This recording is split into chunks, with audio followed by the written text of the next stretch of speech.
Hello everyone, मैं हूँ सान्या चक्रवर्ती और आप सभी का हमारे चैनल क्रेजी बुक्स पर स्वागत है। अगर आपने हमारा चैनल अभी तक सब्सक्राइब नहीं किया है तो जल्दी से जाके कर लीजिए गाइस। आज है एटीट्यूड इज एवरीथिंग का पार्ट 1 का लेसन नंबर 5। वो है turn your problems into opportunity. अच्छा मुझे बताइए, सबके लाइफ में प्रॉब्लम्स होते हैं। अगर आप बाकियों की तरह है तो आपका पहला रिएक्शन रहेगा कंप्लेन करना, करते हैं राइट? लेकिन प्रॉब्लम्स को कैसे सॉल्व करना है इसके बारे में कभी सोचा है? कंप्लेन करने का रिएक्शन नेचुरल है, पर चॉइस आपका है कि आप उस सिचुएशन को कैसे हैंडल करते हैं। आप उस प्रॉब्लम में एकदम उदास रह सकते हैं या तो उस प्रॉब्लम को एक लेसन की तरह देख सकते हैं। आप स्ट्रगल एक सर्टेन पॉइंट तक करोगे, उसके बाद साइड्स टर्न होंगे ही। आप अक्सर जिसे प्रॉब्लम समझते हो वो हो सकता है कि एक अपॉर्चुनिटी हो। फॉर एग्जाम्पल, अगर आप किसी प्रॉब्लम से गुजर रहे हो तो आपको लाइफ में आगे की कंडीशंस फेस करने के लिए वो तैयार कर रहा है। ऐसा आपने सुना होगा कि किसी का अगर जॉब चला गया है तो उसने अपना खुद का स्टार्टअप चालू किया जो बाद में सक्सेसफुल हुआ, और वो अपने प्रॉब्लम को शुक्रिया अदा करता है कि उन्होंने ये फेस किया। और एक एग्जाम्पल हो सकता है कि आप जॉब इंटरव्यू पर गए, आप एक्साइटेड हो कि आपको वो जॉब मिल जाएगा, आप उस जॉब मिलने का इंतजार कर रहे हो, लेकिन वो पोस्ट या वो जॉब किसी और को मिल जाता है। आप बहुत दुखी होते हैं, लेकिन कुछ महीनों बाद आपको दूसरा जॉब का ऑफर आता है जो आपको रियलाइज होता है कि जॉब पहले वाले से ज्यादा अच्छा है और ये जॉब बड़े पोस्ट वाला है। वो पहला रिजेक्शन आपका रिजेक्शन नहीं, आखिरकार एक ब्लेसिंग्स था। न्यूयॉर्क टाइम्स पेपर में एक 40 ईयर ओल्ड लेडी शेरन ने पूछा कि ब्रेन ट्यूमर का क्या मतलब है। वो 40 ईयर ओल्ड लेडी के बाई आंख के पीछे एक ट्यूमर था। 6 घंटे के सर्जरी के बाद उसको रिमूव तो कर लिया गया क्योंकि वो बेनाइन था, यानी कि उतना खतरनाक नहीं था। ऐसी चीज में कोई पॉजिटिव कैसे रह सकता है? क्या कुछ पॉजिटिव है इसमें? शरण ने बताया कि उन्हें तब बहुत लोगों ने हेल्प किया, उनके रिलेटिव्स ने, दोस्तों ने। उन्हें ये पता चला कि लोगों में इंसानियत अभी भी बाकी है। उनके पर्सनल मिसफॉर्चून ने एक पॉजिटिव एटीट्यूड डेवलप किया। एंटरप्रेन्योर डेविड ब्रूनो की कहानी भी बहुत इंस्पायरिंग है। वो बैंकरप्ट हो गए थे, उनकी जॉब चली गई थी, ऊपर से मेजर एक्सीडेंट में उनकी lungs, ribs, heart, spleen, liver सब खराब हो चुका था। मानो उन्होंने जीने की उम्मीद ही छोड़ दी थी। लेकिन उन्होंने हमेशा से मोटिवेशनल कोट्स पढ़ा था, कोट्स सुनते आए थे। कुछ सालों बाद इतना सब होने के बाद भी उन्होंने हिम्मत नहीं हारी और अपने थॉट्स को सक्सेस गोल्ड कार्ड्स पर लिख कर बेचना शुरू किया। अभी वो कार्ड्स उन्होंने अब तक मिलियंस ऑफ मिलियंस लोगों को बेच चुके हैं। Business disappointment is a blessing in disguise. Jeff sir ने खुद का एग्जांपल दिया है कि उन्होंने जब एटीट्यूड इज एवरीथिंग के मर्चेंडाइजेस प्रिंट करवाने का सोचा तो उनका जो स्क्रीन प्रिंटर था वही खराब हो गया था और उसे प्रिंट करवाने के लिए एटलीस्ट 2 to 3 वीक्स लगते थे। इस टाइम पे आपको लग रहा है कि वो निराशाजनक होकर बैठ गए होंगे, लेकिन हमारे ऑथर वैसे नहीं। ये एक बहुत ही बड़ा इशू था, लेकिन जेफ सर ने अपनी किस्मत को नहीं कोसा और इसका सोल्यूशन ढूंढा। एक हफ्ते के अंदर उन्होंने दूसरा स्क्रीन प्रिंटर लिया और अपना काम 2 से 4 दिन में कर लिया, जबकि उसे हफ्ते लगते थे।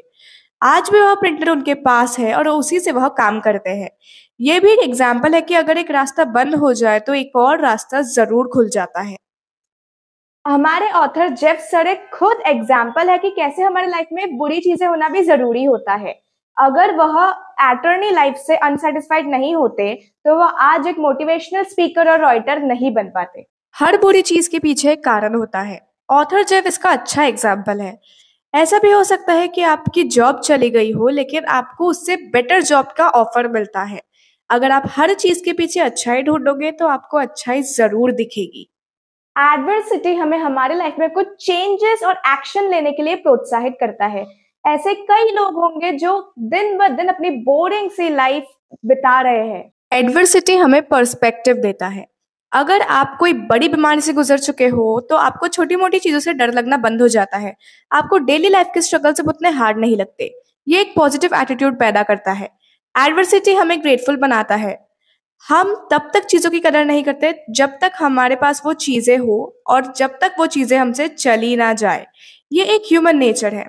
आपके पास जो चीज नहीं है वो चीज आपको चाहिए होती है, भले ही आपके पास कोई और अच्छी अच्छी चीजें हो, आप उनका शुक्रिया अदा नहीं करते।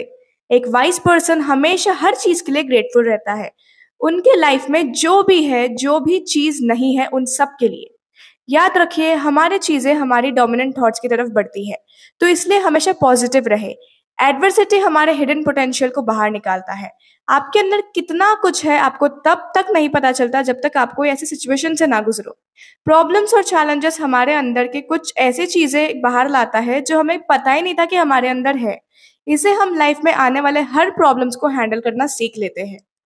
एडवर्सिटी हमें हमारे लाइफ में कुछ चेंजेस और एक्शन लेने के लिए प्रोत्साहित करता है। ऐसे कई लोग होंगे जो दिन ब दिन अपनी बोरिंग सी लाइफ बिता रहे हैं। अपनी लाइफ को चेंज करने के लिए थोड़ी बहुत चीजें होना जरूरी होती है। ये हमें मोटिवेट करती है कुछ करने के लिए, भले ही कुछ भी हो, एडजस्टमेंट्स करने के लिए। एडवर्सिटी हमें वैल्यूएबल लेसन सिखाता है। एक फेल्ड बिजनेस वेंचर की बात करें तो उसको वही चीज ने लेसन सिखाया है कि वो और कुछ कर सकता है। उसको अगर सक्सेस पाना है तो उसे और बहुत कुछ करना पड़ेगा, तब जाके उसे सक्सेस मिलेगा। एडवर्सिटी एक नया रास्ता खोलता है। आपके सामने अगर एक रास्ता बंद हो जाए तो इसका मतलब ये नहीं कि सारे रास्ते बंद हो चुके हैं, आपके पास बाहर निकलने का कोई रास्ता नहीं है। एक रास्ता बंद हुआ तो दूसरा जरूर खुलता है। हाँ, कभी कभी बस हमको खुद ढूंढना पड़ता है, खुद रास्ता हमारे पास चल के नहीं आता। अगर आपकी नौकरी चली गई और इसके बाद आपको और अच्छी नौकरी लगी तो पहले वाला प्रॉब्लम नहीं था, एक अपॉर्चुनिटी था। एडवर्सिटी हमारे अंदर कॉन्फिडेंस और सेल्फ स्टीम बिल्ड करता है। आप जब अपनी पूरी ताकत से एक प्रॉब्लम को ओवरकम करने की कोशिश करते हो और आप कर लेते हो तो आपके अंदर एक कॉन्फिडेंस और सेल्फ रिस्पेक्ट बनता है। ये भावनाएं आपको कुछ और हासिल करने के लिए मदद करती है, प्रोत्साहित करती है। आप सभी की लाइफ में, हमारे लाइफ में प्रॉब्लम्स तो होगी ही। प्रॉब्लम्स हमारे लाइफ का एक मेजर पार्ट है, लेकिन आप उसे कैसे हैंडल करते हैं, जैसे कि मैंने पहले भी कहा था, वो आपके हाथों पर है। आप उसे पॉजिटिवली देखते हैं कि नेगेटिवली देखते हैं, वो आपके ऊपर है। हर चीज के पीछे एक कारण होता है, मैं ये बार बार कह रही हूँ। आपको अभी शायद उसके पीछे का कोई फायदा नहीं दिख रहा है, बट आगे जाकर आपको जरूर जरूर दिखेगा। आप उस सिचुएशन को कैसे हैंडल करते हो वो आप पर है। आप उसको नेगेटिवली हैंडल करते हो या पॉजिटिवली। आप पॉजिटिवली हैंडल करते हो तो वो अच्छा रहेगा। आपको ऐसे या वैसे सिचुएशन हैंडल करनी ही है, तो क्यों ना एक स्माइल के साथ, एक पॉजिटिव एटीट्यूड के साथ आप उसे हैंडल करो। आज का वीडियो यही तक था। मैं मिलती हूँ हमारे नेक्स्ट वीडियो में। Till then bye.